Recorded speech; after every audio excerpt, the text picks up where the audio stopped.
Hello, this is Dr. Don Longbottom of Church of the Beatitudes here in Phoenix at the corner of Glendale Avenue and 7th Avenue. We have our services at 9 a.m. on Sunday mornings. I'd like to invite you over. Today is the 13th anniversary of 9/11.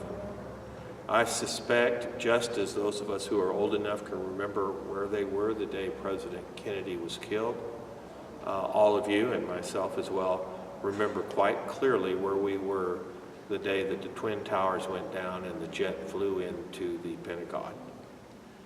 In some ways, it's a very sad day as we remember. Out of that day have come a lot of historical occurrences. One of the memories that I have that's most vivid is the memory of those firemen running up the stairs when everyone else was running down. That's what I remember today as I was listening to the discussion of 9/11 coming in as I commuted into the office this morning. And I remember the time following 9/11, the wonderful unity there was in the country. And the joke was for a while that even people in New York were treating each other well. And there was a feeling of unity in the country. But you know, coming out of 9/11, we went to war. And we are in war still. Close to 3,000 people died the day that the towers went down, but hundreds of thousands have died since then. More American soldiers have died than the people we lost that day at 9/11 in the ensuing time after that. I listened to the president last night, and it felt to me like we are a nation preparing for war again. And the reason that we're preparing for war, ISIS or ISIL or whatever you want to call it, essentially because they beheaded 2 Americans before a camera. And that's a gruesome, horrible crime, and there's no manner in which I want to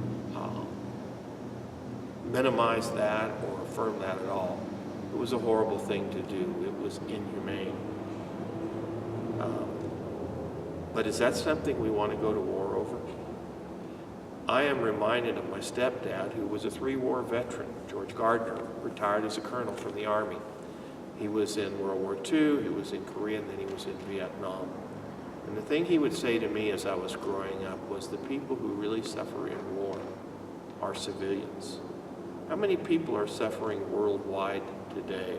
Innocent people, non-combatants, because of war.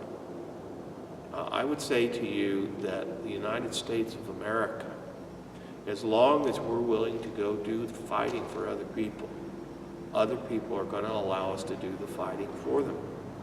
It's only when we step back and allow people to determine their own destiny that they'll enter in as full partners and do so.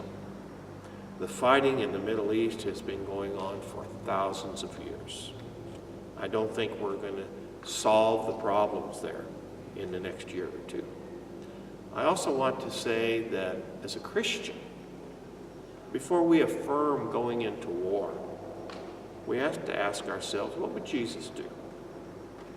Well, Jesus, when confronted with violence and the Roman occupation during his own lifetime, said, if you've heard it said of old, if a man strikes you, turn the other cheek. Jesus knew what it was to be oppressed. And yet when confronted by violence, he asked Christians to turn the other cheek and to force the moral choice and the moral wrongness of violence back on the perpetrator. I want to suggest to you that the proper response to the execution of these 2 Americans is not to capitulate, but it's also not to go to war.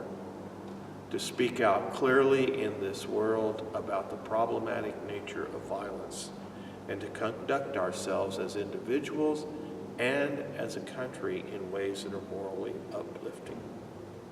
So, as we remember 9/11, we need to remember the 13 years since then, the warfare, the violence, and we need to ask ourselves the question, is the world a safer place today?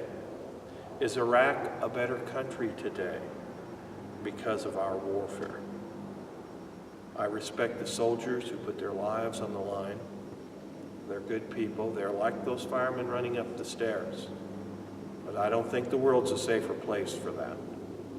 And I do not believe that the people of Iraq have benefited from the overthrow of Saddam Hussein.